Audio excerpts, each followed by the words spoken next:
mais il est mignon. Et elle, le portrait craché de sa maman.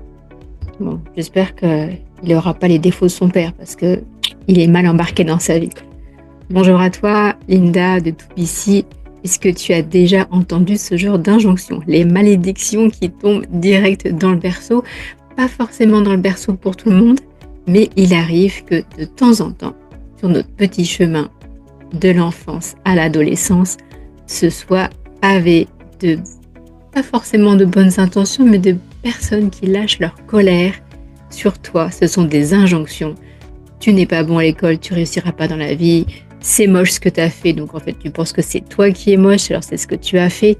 On en entend encore et encore. Et à l'âge adulte, on se retrouve avec des freins parce que ce sac à dos ou ce boulet qu'on trimballe depuis des années, il est devenu trop lourd. Et on se dit pourtant j'ai tout fait, j'ai fait cette action-là, j'en ai parlé autour de moi, je me suis formée. Et puis à un moment donné, on est bloqué. Vous savez, comme le petit aspirateur, là, la domotique qui reste coincé contre le mur et qui ne sait pas faire demi-tour. Pourquoi est-ce qu'on arrive à ça? Parce que le cerveau, déjà, il va à la survie, donc il va aller à la facilité. Et la deuxième chose, c'est quand on est petit, on a pris ces injonctions comme des choses réelles. C'était la réalité de l'adulte ou c'était son incompétence à gérer ses colères ou ses frustrations qu'il a balancées sur un enfant. Donc l'enfant, en tant qu'éponge, a tout pris et a pris quelque chose qui ne lui appartenait pas comme quelque chose de réel, de vrai. Donc c'est devenu une de ses qualités ou un de ses défauts. Quand on regarde un enfant, naturellement, il est joyeux, il ne se pose pas toutes ces questions d'adulte, il a envie de quelque chose, il y va. Et puis en grandissant, on a envie de quelque chose, on y va et puis ça échoue et on recommence et ça rééchoue.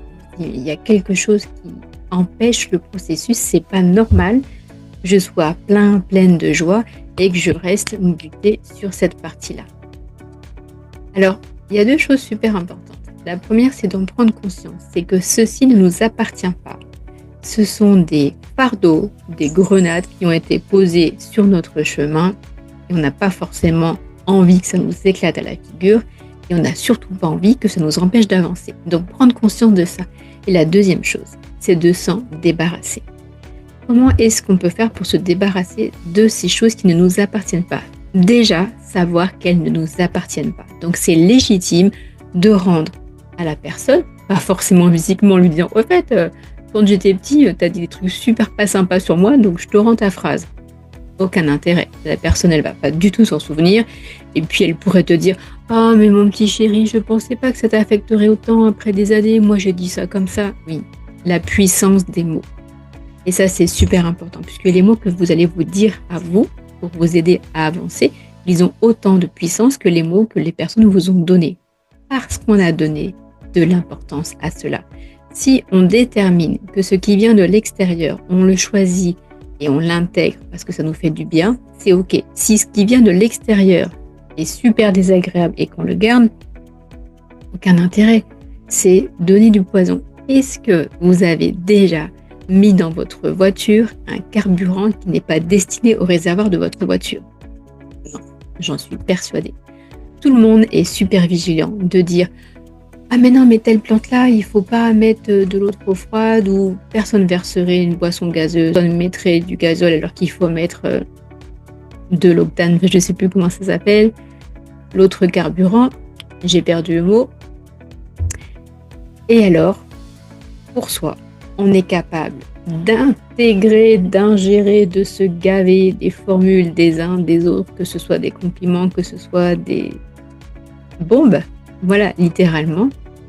Et puis on est là, à pas comprendre pourquoi ça se passe pas bien.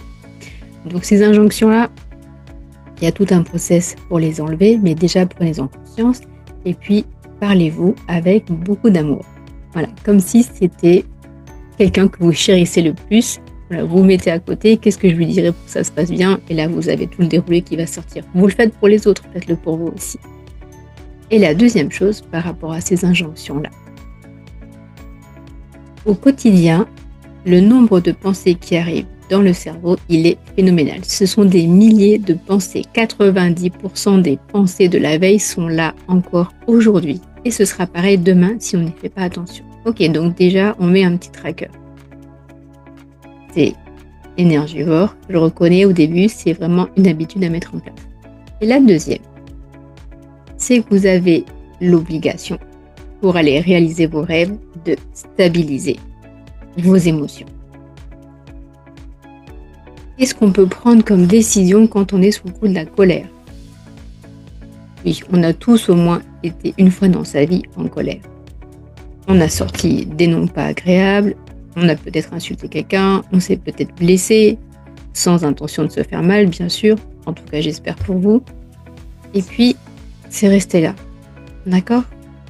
Donc, choisissez, vous êtes la priorité. Faites un lac de vos émotions. Donc, la mer agitée, ok, de temps en temps, on a besoin un petit peu de sensations fortes.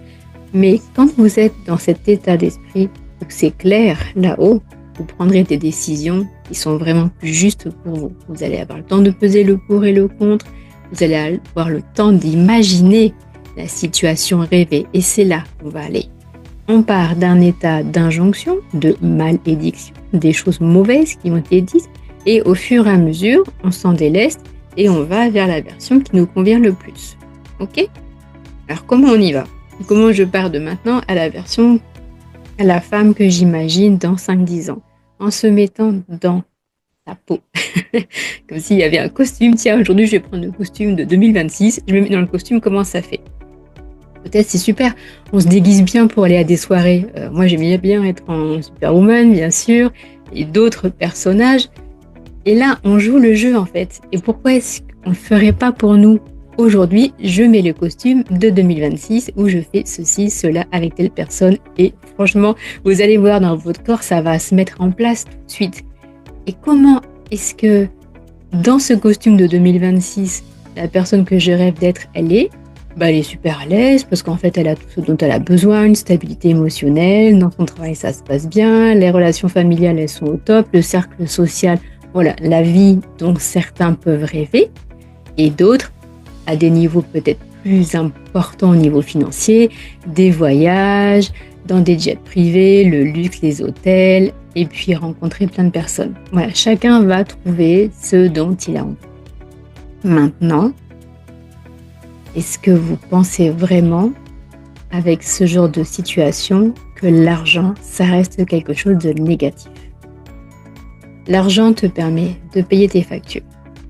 L'argent te permet de te payer tes voyages, d'avoir accès à des services que toi, tu ne pourrais pas en faire seul. Et ce temps-là, quand tu payes une personne pour un service, toi, tu vas gagner du temps. La voiture. Est-ce que tu sais réparer ta voiture de A à Z? Personnellement, moi, je ne l'essayerai même pas.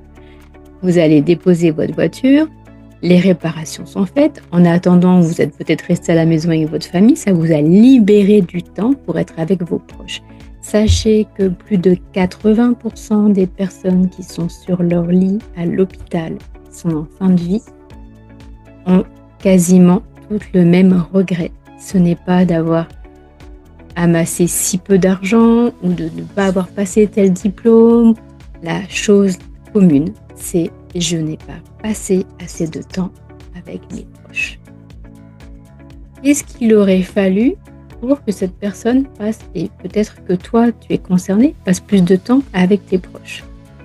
Eh bien, justement, cette énergie d'argent qui te permet d'acheter des services te libère du temps. Et ce temps-là, il est réservé à ta famille. Et tu vas me dire, oui, mais alors, pour avoir de l'argent et pouvoir être confortable et gagner du temps avec ma famille, il faut que je travaille. Et non, c'est vrai qu'à l'école, on n'apprend pas ce genre de choses, sauf dans des carrières économiques, dans des filières économiques. Mais en général, savoir gérer son budget, c'est pas quelque chose dont on a forcément conscience dessus. Donc, il y a des choses simples. Les ménages peuvent jusqu'à entre 20 et 30% mettre déjà de côté tous les mois.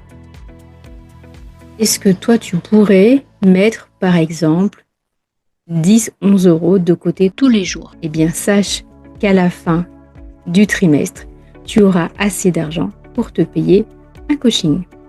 Un coaching pour être accompagné dans les finances, pour le développement personnel. Alors, ce qu'on appelle développement personnel, des fois c'est un grand mot, c'est pas un gros mot, mais ça peut faire sourire.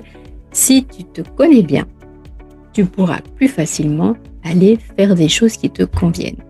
Si tu restes dans les injonctions, les malédictions du berceau, eh bien tu vas avoir une vie automatique. Oui, mais moi on m'a dit que j'étais nulle à l'école, donc en fait, combien de personnes dyslexiques, combien de personnes qui n'ont pas le baccalauréat, qui ont juste un BEP, ont fait des carrières phénoménales. Regardez les carrières des plus riches à niveau international.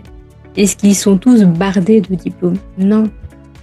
Donc les injonctions, on les laisse, on les jette, on n'en veut plus.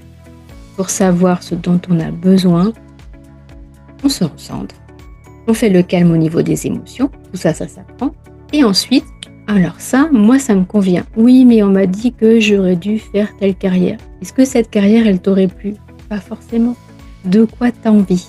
Qu'est-ce qui te fait vibrer? Qu'est-ce qui te donne envie de te lever le matin? Si tu ne sais pas, c'est une recherche qu'il faut aller faire. Tu peux te faire accompagner, bien sûr. Ça ne vient pas du jour au lendemain. Enfin, j'espère pour toi que ce sera le cas, puisque peu de personnes réussissent à le faire, mais c'est possible. Donc, tu te connais bien, donc le développement personnel te permet de bien te connaître pour savoir de quoi tu as envie. Et en parallèle, ça c'est l'éducation de toi, que tu fais pour toi.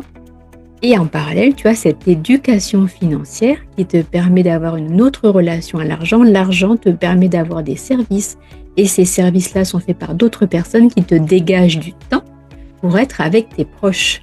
Et donc là, si on arrive à faire ça en majorité, eh bien quand ce sera la fin, le temps de changer de costume, de partir dans un autre ailleurs, sur ces dernières étapes de la vie, il n'y aura pas ce regret de se dire « j'aurais voulu passer plus de temps avec mes proches ». Voilà, si tu as aimé ce contenu, ce n'est que le début de ma partie de 2BC Coaching, puisqu'il y a la partie aussi marketing.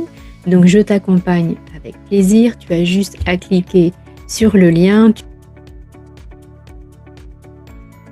Donc je t'offre un rendez-vous de 30 minutes avec moi, c'est gratuit, en visioconférence pour faire le point sur tes objectifs, de quoi tu as besoin, peut-être que tu auras des clés.